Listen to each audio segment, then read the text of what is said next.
Hello students, हम कौन सा लेसन देख रहे हैं? देखो, अपनी कमाई। यह लेसन हमने स्टार्ट किया हुआ है। इस कहानी में हमने अब तक क्या देखा है कि एक अमीर आदमी जो समुद्री व्यापारी था, उसके पास बहुत धन था। उसने बहुत सारा धन कमाया था, लेकिन अब वो बूढ़ा हो गया था। और उसका बेटा कैसा था कि आलसी था। वो कोई भी काम नहीं करता था। उसे मेहनत करने की आदत नहीं थी। इसीलिए हमेशा वह व्यापारी, समुद्री व्यापारी जो अमीर था, उसे चिंता रहती थी कि उसका बेटा क्या काम करेगा या नहीं। वह बेचैन रहता था, हर टाइम उदास रहता था। तो उसने एक खूब सी अच्छी सी शक्ल लड़ाई कि बेटे को क्या कहा कि आज तुमको कुछ तो कमा कर लाना ही होगा, कोई तो काम कर कर ही आना होगा, नहीं तो शाम को खाना नहीं मिलेगा। पहले उस बच्चे ने क्या किया कि पहले वह बच्चा अपनी माँ के पास गया और एक सोने की अशर्फी लेके आ गया। माँ भी बेचारी क्या करती, अपने उदास बेटे को देखकर, उसकी मुख की चिंता देखकर उसने उसे पैसे दे दिए। तभी उस पिताजी ने क्या कहा? पिताजी ने कहा कि उस अशर्फी को आपको एक कुएं में फेंकना होगा। तो उस बच्चे ने क्या किया, उसके लड़के ने क्या किया, जल्द ही जल्द वह पैसे निकाले और अशर्फी वह कहाँ फेंक दी? कुएं में फेंक दी। इसका मतलब क्या है? जो भी मेहनत करता है वो ऐसे जल्दी में ही फेंक देता क्या? नहीं, आपने भी राइटिंग की होती है और वो पेज आपको फाड़ देने के लिए कहा होता है, तो आप फाड़ सकते हो क्या?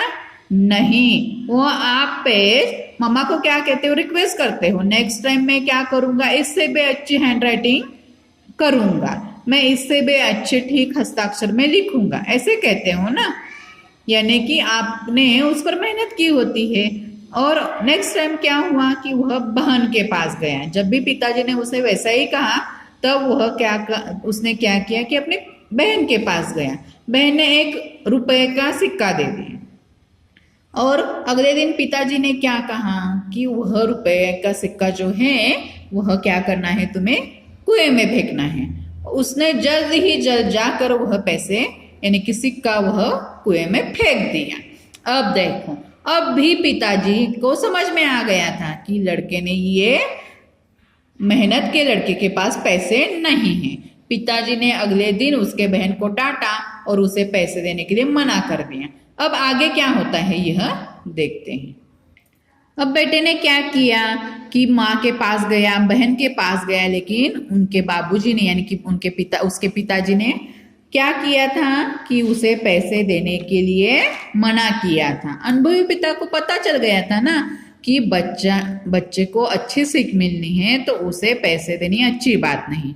आगे क्या होता है देखो कि लड़का माँ और बहन के पास पहुंच तो गया, पर उन्होंने उसे कुछ नहीं दिया। लड़का सारा दिन उदास बैठा रहा। मजबूर होकर शाम के समय वह उठा और बाजार में जाकर मजदूरी खोजने लगा। यहाँ तक हमने देखा था। उसे एक सेठ मिला। उसके पास एक बड़ा सा संदूक था। देखो यहाँ पे दिखाई दे रहा होगा आपको कि उसके पास एक संदूक है। सेठ ने कहा, मेरा संदूक उठाकर मेरे घर तक ले चलो, मैं तुम्हें 5 रुपए दूंगा। देखो आगे क्या होता है। अमीर आदमी के बेटे ने संदूक उठाया और उसे सेठ के घर पहुंचा आया। उसका सारा शरीर पसीने से भीग गया और पांव कांपने लगे। देखो, इस बच्चे को यानी कि इस लड़के को मेहनत करने की आदत नहीं थी। एक दिन ऐसा कुछ काम कर दिए तो उसे क्या होने लगा, देखो कि उसका सारा शरीर पसीने से भीग गया। देखो यहाँ पे पसीने की छिड़के दिखाई दे रहे हैं ना। पसीने से भीग गया और पाँव क्या होने लगे, कांपने लगे, क्योंकि वह संदूक बहुत भारी था। रात को पिता ने बेटे से पूछा, आज तुमने क्या कमाया? एक क्वेश्चन पूछा। क्या पूछा? आज तुमने क्या कमाया? रोज की जैसे ही लड़के ने जेब से 5 रुपए निकालकर पिताजी के सामने रख दिए। पिता ने कहा, इन्हें कुएं में फेंक दो।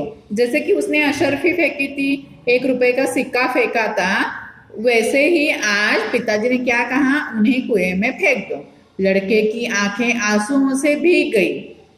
क्यों भीग गई होगी? क्योंकि वह संदूक उठाने में, उसे भारी भरकम वो संदूक उठाने में क्या हो गई थी? परेशानी हो गई थी। इसीलिए लड़के की आंखों में क्या हो गया? आंसुओं से आंखें भीग गई। वह चुपचाप पिता के आगे सिर झुकाकर खड़ा रहा। वह चुपचाप क्या कर रहा? सिर झुकाकर खड़ा रहा। नहीं तो अशरफी जिस दिन मिली थी उस दिन उसने जल्द ही जल्द जाकर कुएं में उसे फेंक दिया था। उसी तरह और किसे फेंक दिया था? सिक्का भी फेंक दिया था, बहन ने दिया हो, जो दिया था वह। लेकिन आज इसने पैसे फेंके क्या? देखो, पिता ने फिर अपनी बात दोहराई, इन रुपयों को कुएं में फेंका। इस बार लड़के ने हिम्मत जुटाई। हिम्मत जुटाई का मतलब क्या होता है? साहस दिखाया और कहा, इन रुपयों को कमाने में मेरी गर्दन टूट गई है और आप कहते हैं इन्हें कुएं में फेंकाओ। देखो, अब इसे समझ में आ गया कि पैसे कमाने के लिए कितना परिश्रम करना लगता है।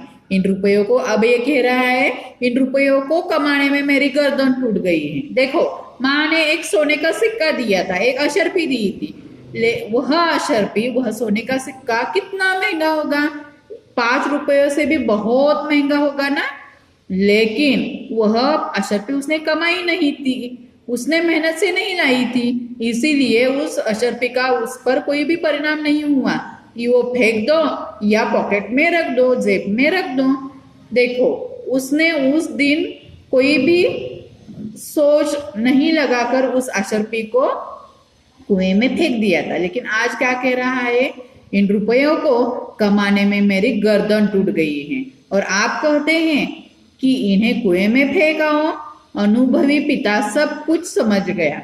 देखो, आप जब भी सच बोलते हो, झूठ बोलते हो, ये आपके मम्मी पापा को समझ में आता है ना, क्योंकि वो भी अनुभवी पिता और माता होते हैं ना। इसी तरह इसके पिता को भी समझ में आ गया। क्या समझ में आ गया? कि ये पैसे मेहनत से कमाए हुए हैं।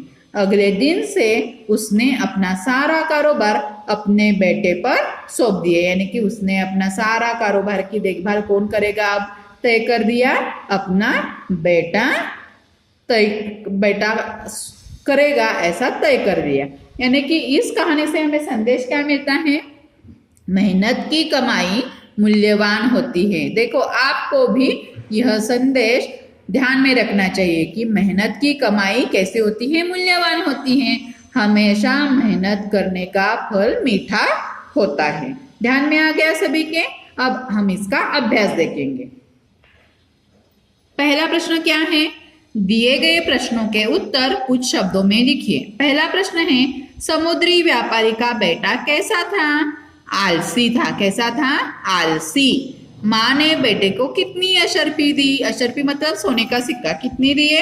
1। कितने? 1। माँ द्वारा पैसे न देने पर लड़का किसके पास गया? बहन के पास गया। माँ द्वारा पैसे न देने पर लड़का अपनी बहन के पास गया। सेठ ने लड़के को क्या उठाने के लिए कहा? संदूक। भारी सा संदूक उठाने के लिए कहा।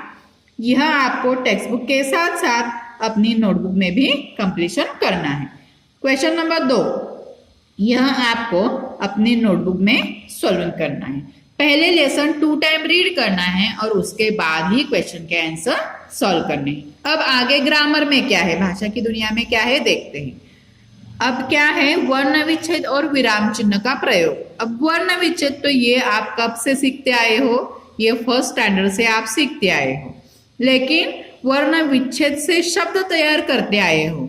अब इस शब्द का आपको वर्ण विच्छेद करना है। अब वर्ण विच्छेद किसे कहते हैं? देखो, जब किसी शब्द के वर्णों को अलग अलग करके लिखा जाता है, जब किसी शब्द के वर्णों को अलग अलग करके लिखा जाता है, उसे वर्ण विच्छेद कहते हैं। और एक बार देखो, जब किसी शब्द के वर्णों को अलग अलग करके लिखा जाता है, उसे वर्ण विच्छेद कहते हैं। जैसे कि सुबह। अब सुबह का वर्ण विच्छेद कैसे किया हुआ है? देखो, ये स आधा है यहाँ पे, प्लस उ की मात्रा, प्लस आधा ब, प्लस अ, ये ब दिखाई दे रहा है लेकिन ये पूरा ब है, आधा ब यानी कि ये ब लिखा हुआ है और उसके नीचे देखो यहाँ पे ऐसे लाइन खींची हुई है, प्लस अ प्लस ह यानी कि आधा ह प्लस अ यानी कि सुबह बन गया। स प्लस उ सु, ब प्लस अ ब और ह प्लस अ ह। वैसे ही इसका मैं करके दिखाऊंगी।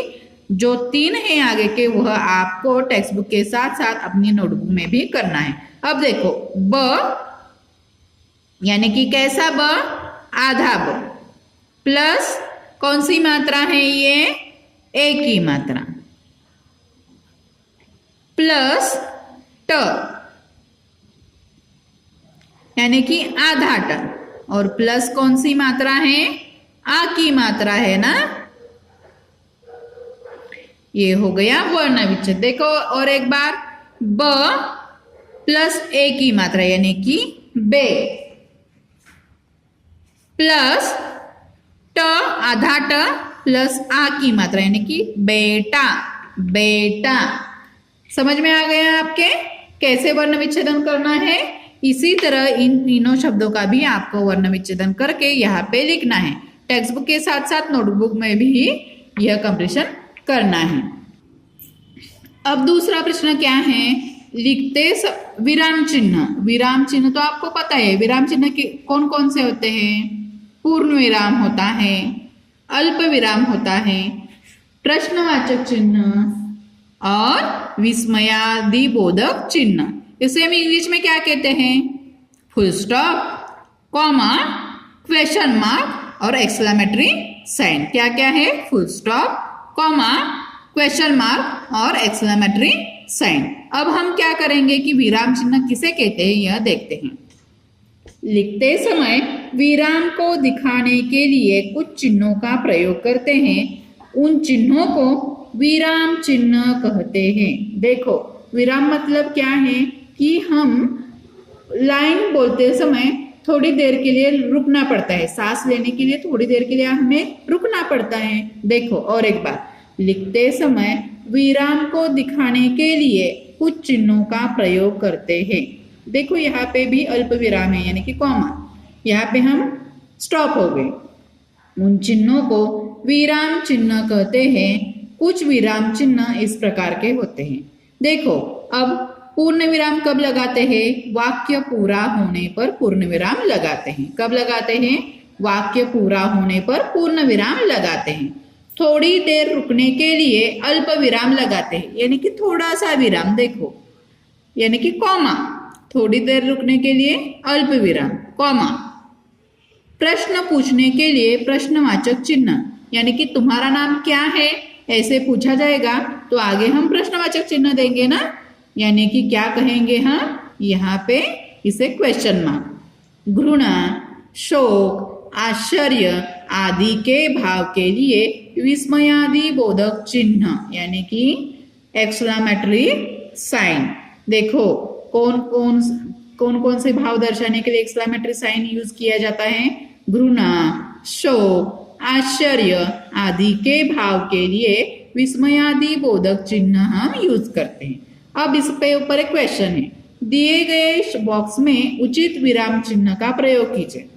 यहाँ पे विराम चिन्ह दिए हुए हैं, पूर्ण विराम, अल्प विराम, प्रश्नवाचक चिन्ह और विस्मयादि बोधक चिन्ह, full stop, comma, question mark और एक्सक्लेमेटरी साइन। अब देखो ये रीडिंग सेंटेंस रीड करने के बाद आपको समझ में आता है कि कैसा चिन्ह है हम यहाँ लगा सकते हैं। पहला वाला प्रश्न, किसी शहर में एक अमीर आदमी रहता था। ये पूरा सेंटेंस है यानी कि यहाँ पे पूर्ण विराम आएगा। इसी तरह आपको इन सेंटेंस के आगे बीच में लास्ट में जो साइन आएगा यह आपको सॉल्व करना है, टेक्स्ट बुक में भी और नोटबुक में भी, और मुझे सेंड करना है। कोई भी प्रॉब्लम हो तो कॉल करके पूछ सकते हो। धन्यवाद।